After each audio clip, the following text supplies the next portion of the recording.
BEd द्वितीय वर्ष की क्लासेज में मैं परवीन आपका स्वागत करती हूँ। अभी तक हम बहुबाधिता के बारे में अध्ययन कर चुके हैं, विविधता के बारे में अध्ययन कर चुके हैं और समावेशी शिक्षा के बारे में अध्ययन कर चुके हैं कि समावेशी शिक्षा क्या होती है और समावेशी शिक्षा में कौन कौन से विद्यार्थी पढ़ते हैं, इस शिक्षा का जो मैनेजमेंट है वो कैसे किया जाता है, इस सब का हम अध्ययन कर चुके हैं। और आज हम अध्ययन करेंगे समावेशी शिक्षा के लिए कक्षा प्रबंधन।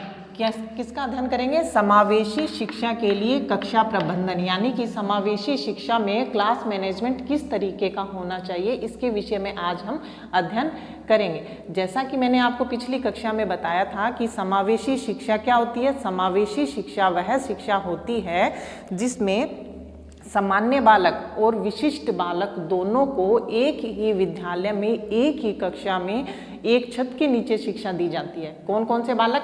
सामान्य बालक और विशिष्ट बालक, दोनों तरीके के बालकों को एक ही साथ एक छत के नीचे शिक्षा दी जाती है, उसे कहते हैं समावेशी शिक्षा। और जो विशिष्ट बालक कौन से होते हैं? विशिष्ट बालक वह बालक होते हैं जो सामान्य बालक से भिन्न होते हैं। विशिष्ट बालकों की श्रेणी में हम वंचित समूह के बालकों को ले सकते हैं, अधिगम निर्योग्यता वाले बालकों को ले सकते हैं, शारीरिक और मानसिक रूप से विकलांग बालकों को हम वंचित समूह के बालकों में, हम विशिष्ट बालकों की श्रेणी में रखते हैं। तो ये होते हैं विशिष्ट बालक। तो समावेशी शिक्षा में सामान्य बालक और विशिष्ट बालक दोनों को एक साथ शिक्षा दी जाती है और एक ही विद्यालय में एक छत के नीचे शिक्षा दी जाती है। और समावेशी शिक्षा के अंदर कम से कम 2 अध्यापक होते हैं। कितने अध्यापक? कम से कम 2 अध्यापक होते हैं। एक तो सामान्य अध्यापक होता है इसमें जो सामान्य बालकों का ध्यान रखता है, और एक विशिष्ट अध्यापक होता है जो विशिष्ट बालकों का ध्यान रखता है। कक्षा में जब अध्ययन कराया जाता है तो वो विशिष्ट बालकों पे पूरी अपनी नज़र रखता है। ये सब चीज़ों का हम अध्ययन पहले कर चुके हैं।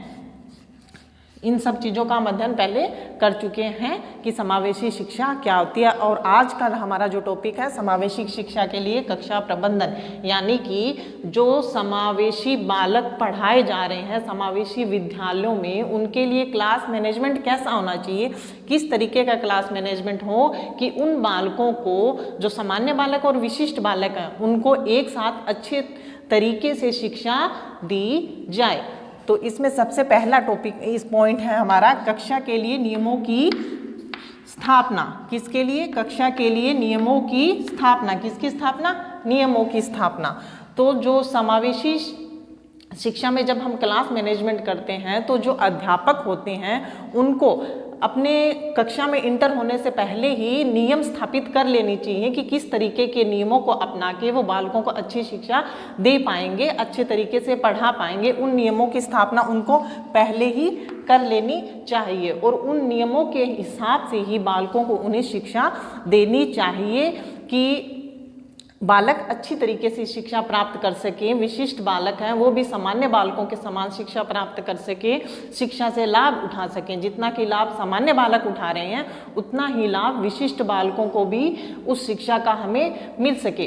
तो अध्यापक को चाहिए कि कक्षा के नियमों की स्थापना की जाए, कक्षा के नियम डिसाइड कर लिए जाएं कि कक्षा में किन नियमों के आधार पर बालकों को शिक्षा दी जाएगी, कौन कौन सी शिक्षण विधियाँ यूज की जाएगी, बालकों को किस तरीके के चार्ट मॉडल्स वगैरह दिखाए जाएंगे, उनके टीचिंग एड्स किस तरीके के होंगे, कौन अध्यापक क्या पढ़ाएगा, कैसे पढ़ाएगा, और जो विशिष्ट बालक हैं उन बालकों में उनकी विशिष्टता के स्तर के हिसाब से उनका मैनेजमेंट कैसे करना है। इन सब नियमों की स्थापना पहले ही कर लेनी चाहिए ताकि हम सामान्य बालकों के जैसे विशिष्ट बालकों को भी अच्छी शिक्षा दे पाएँ। तो सबसे पहले क्या करना होगा? कक्षा के नियमों की स्थापना। क्या करना होगा? कक्षा के नियमों की स्थापना करनी होगी। नेक्स्ट है पुनर्बलन का प्रयोग।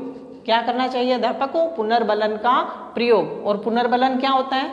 पुनर्बलन वह होता है जैसे कि हम कक्षा में किसी बालक को पढ़ा रहे हैं तो बालक ने जो, हम बालक से पूछते हैं कि उसने क्या पढ़ा, बालक ने क्या सीखा, तो उसके लिए हमें उन्हें पुनर्बलन देना चाहिए, फीडबैक देना चाहिए, उसे कहते हैं पुनर्बलन। जैसे कि हमने किसी बालक को कहा शाबाश, किसी बालक ने अच्छा बताया, हमने उसे कहा शाबाश, वेरी गुड, एक्सीलेंट, बैठो, तो ये सब क्या हुआ, ये पुनर्बलन हुआ। तो अध्यापक को समय समय पे कक्षा में पुनर्बलन का प्रयोग करते रहना चाहिए ताकि बालक को पढ़ने में इंटरेस्ट आए, हम किसी बालक को अच्छे से मोटिवेट कर पाए। जब अध्यापक किसी बालक को पुनर्बलन देता है तो वो जो बालक है वह मोटिवेट होता है, उसे अंदर से ताकत मिलती है, उसे फोर्स मिलता है कि इस टीचर ने हमारी सबके सामने तारीफ की है तो हम और अच्छा करें।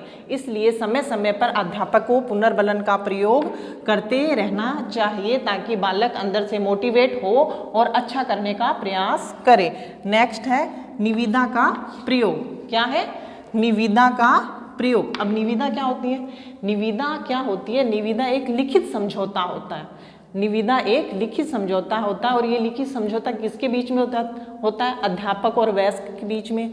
अध्यापक और जो कक्षा के स्टूडेंट्स हैं, बालक हैं, विद्यार्थी हैं, उन सब के बीच में ये जो निविदाएं होती हैं, एक ये लिखित समझौता होता है अध्यापक और कक्षा के बालकों के बीच में। अब ये लिखित समझौता क्या होता है? लिखित समझौता ये इस तरीके का समझौता होता है कि बालक अगर अध्यापक बालक को कहता है, अगर आपने कोई उसे कार्य देता है, वो कहता है कि अगर आपने ये कार्य पूरा किया तो मैं आपको ये पुरस्कार दूंगा, अगर आपने ये चीज़ मैंने आपको पढ़ाई है, ये आपने लर्न कर ली, अच्छे से याद कर ली, सीख ली, इस चीज़ को आप मुझे अच्छे से डिफाइन कर पाए, बता पाए, तो मैं आपको ये चीज़ दूंगा। तो ये सब इस सब का वो पहले से ही डिसाइड कर लेते हैं और ये उनके ये तरीके का लिखित समझौता कर लेते हैं। तो ये कहलाती हैं निविदाएं। जो इन अध्यापक और जो बालक के बीच में जो समझौता हुआ है इसे कहते हैं निविदा। तो ये लिखित समझौता कहलाता है निविदा। तो ये सब पहले ही वो डिसाइड कर लेते हैं, इसलिए ये कहता है अध्यापक को निविदा का प्रयोग करना चाहिए अच्छे क्लास मैनेजमेंट के लिए। नेक्स्ट है प्रारूप का प्रयोग। किसका प्रयोग? प्रारूप का प्रयोग। एक अध्यापक को अच्छा क्लास मैनेजमेंट करने के लिए प्रारूप का प्रयोग भी करना चाहिए। जितना बालक देख के सीखता है उतना बालक सुन के नहीं सीख पाता है। इसीलिए तो हम जब बालकों को पढ़ाते हैं टीचिंग एड्स का प्रयोग करते हैं, मॉडल्स है, चार्ट हैं, इन सब का, ब्लैक बोर्ड है, इन सब का प्रयोग क्यों करते हैं? बालक को आगे मोटिवेट करने के लिए, अच्छे से समझाने के लिए हम इनका प्रयोग करते हैं। तो अध्यापक को अच्छे क्लास मैनेजमेंट के लिए प्रारूप का प्रयोग करना चाहिए और ये प्रारूप का जो प्रयोग वह कर रहा है वो अच्छे तरीके का प्रारूप होना चाहिए कि बालक अच्छा सीख पाए। प्रारूप उसके आगे जैसे हम किसी बालक को कुछ जैसे सिखा रहे हैं, कोई कहानी सिखा रहे हैं, कुछ सिखाना है हमें बालक को, तो हम उसके आगे कोई नाटक प्ले कर सकते हैं, अच्छा कोई उसे कुछ चीज़ दिखा सकते हैं जिससे कि वो बालक अच्छे से सीख पाए और इस तरीके का प्रारूप हो कि वो अच्छा सीखे, उस प्रारूप से वो अच्छी चीज़ ग्रहण करे। इस तरीके का प्रारूप अध्यापक को बालकों के सामने प्रकट करना चाहिए, बालकों को दिखाना चाहिए। यह अच्छे क्लास मैनेजमेंट के लिए यह भी बहुत आवश्यक होता है। नेक्स्ट है उपयुक्त व्यवहार का पुनर्बलन। किसका? उपयुक्त व्यवहार का पुनर्बलन। पुनर्बलन तो मैं आपको बता चुकी हूँ कि पुनर्बलन क्या होता है। अब है ये है उपयुक्त व्यवहार का पुनर्बलन। अब अध्यापक को चाहिए कि अगर कोई बालक अच्छा व्यवहार करता है, उसे अच्छा बताता है, अच्छे तरीके से कोई चीज़ समझाता है, तो उस अध्यापक को उस व्यवहार का पुनर्बलन बार बार करे, वो बार बार अच्छा करे, इसलिए उसे पुनर्बलन समय समय पे देता रहना चाहिए। ये होता है उपयुक्त व्यवहार का पुनर्बलन। नेक्स्ट है अनुपयुक्त व्यवहार में कमी। क्या है? अनुपयुक्त व्यवहार में कमी। अब अनुपयुक्त व्यवहार में कमी अध्यापक कैसे कर सकता है? और ये अनुपयुक्त व्यवहार में कमी किसके? बालकों के। बालकों के अनुपयुक्त व्यवहार में कमी अध्यापक कैसे कर सकता है? अध्यापक उनको सकारात्मक पुनर्बलन देके उनके अनुपयुक्त व्यवहार में कमी कर सकता है। अध्यापक को समय समय पर सकारात्मक पुनर्बलन देते रहना चाहिए बालक को, जिससे वो मोटिवेट हो और अच्छा व्यवहार करे, अच्छे व्यवहार की तरफ अग्रसर हो। जो ये पुनर्बलन है ये भी दो तरीके का होता है, एक तो सकारात्मक, एक नकारात्मक। तो नकारात्मक पुनर्बलन अध्यापक को कभी भी पहले यूज नहीं करना चाहिए। हमेशा अध्यापक को सकारात्मक पुनर्बलन ही पहले यूज करना चाहिए। जैसे कि किसी बालक ने कक्षा में हम बालक से कोई क्वेश्चन पुटअप करते हैं, कुछ पूछते हैं और उस बालक ने हमें गलत बताया, तो अध्यापक को ये नहीं कि उसने एक बार हमने पूछते ही उसने गलत बताया तो उसे नकारात्मक पुनर्बलन दे, उसे डांटे मारे, कुछ कहे उल्टा सीधा, यह नहीं करना चाहिए। एक अध्यापक को उसे कुछ अंदर से मोटिवेट करना चाहिए, उसे बैठा देना चाहिए, उसे वापस समझाना चाहिए, अच्छे तरीके से समझाए। अगर वो वापस भी गलत बताता है फिर भी अध्यापक को अच्छी कोशिश करनी चाहिए कि वो सही सीख सके। और अगर वो अंत तक नहीं सीख पाता है अध्यापक के बार बार प्रयास करने से, तब एक अध्यापक उस बालक को नकारात्मक पुनर्बलन दे सकता है। लेकिन कभी भी उसे शुरू में अगर हम किसी बालक को नकारात्मक पुनर्बलन दे देते हैं तो वो बालक अच्छे से नहीं सीख पाएगा, वो शुरू में ही डीमोटिवेट हो जाएगा, उसकी उस चीज़ को पढ़ने की इच्छा नहीं होगी, वो उस चीज़ को नहीं समझ पाएगा। इसलिए एक अध्यापक को पहले सकारात्मक पुनर्बलन देना चाहिए और अंत में अगर जरूरत हो तो तभी नकारात्मक पुनर्बलन देना चाहिए। इससे अध्यापक बालकों के अनुपयुक्त व्यवहार में कमी कर सकते हैं, उन्हें अच्छे से पढ़ा सकते हैं। तो क्या हुआ, समावेशी शिक्षा के लिए जो क्लास मैनेजमेंट करना है, हमें कक्षा प्रबंधन करना है, उसके लिए एक अध्यापक को किन किन चीज़ों का ध्यान रखना चाहिए। कक्षा के नियमों की स्थापना करनी चाहिए कि कौन कौन से नियमों के हिसाब से हमें क्या पढ़ाना है, किस तरीके से पढ़ाना है, ये एक अध्यापक को करना चाहिए। पुनर्बलन का प्रयोग करना चाहिए, बालक को अच्छा पुनर्बलन देना चाहिए जिससे वो मोटिवेट हो और आगे बढ़े, पढ़ सके। निविदाओं का प्रयोग करना चाहिए। निविदा का प्रयोग करने से क्या होता है कि एक जो अध्यापक है और जो बालक है, बालक को विश्वास हो जाता है कि सर अगर मैं ऐसा कुछ करूंगा तो सर ने लिखित हमारे से समझौता कर रखा है, सर हमें जरूर ये पुरस्कार देंगे। तो एक अध्यापक को निविदा का प्रयोग करना चाहिए, प्रारूप का प्रयोग करना चाहिए, उसे कुछ चीज़ दिखानी चाहिए जिससे वो आगे पढ़ सके, अच्छे से बढ़ सके।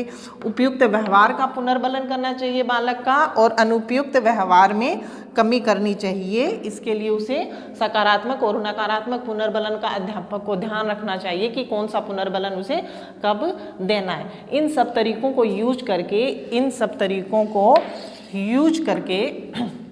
एक अध्यापक समावेशी विद्यालय के लिए अच्छा क्लास मैनेजमेंट कर सकता है, अच्छे तरीके से उन बालकों को पढ़ा सकता है। विशिष्ट बालक और जो सामान्य बालक है वो भी अच्छे से एक साथ पढ़ सकते हैं और आगे बढ़ सकते हैं। विशिष्ट बालक भी सामान्य बालकों के समान ही आगे बढ़ सकते हैं। आज के लिए इतना ही। अगर आपको मेरी टीचिंग अच्छी लगी हो तो इस चैनल को लाइक करें, शेयर करें, सब्सक्राइब करें। धन्यवाद।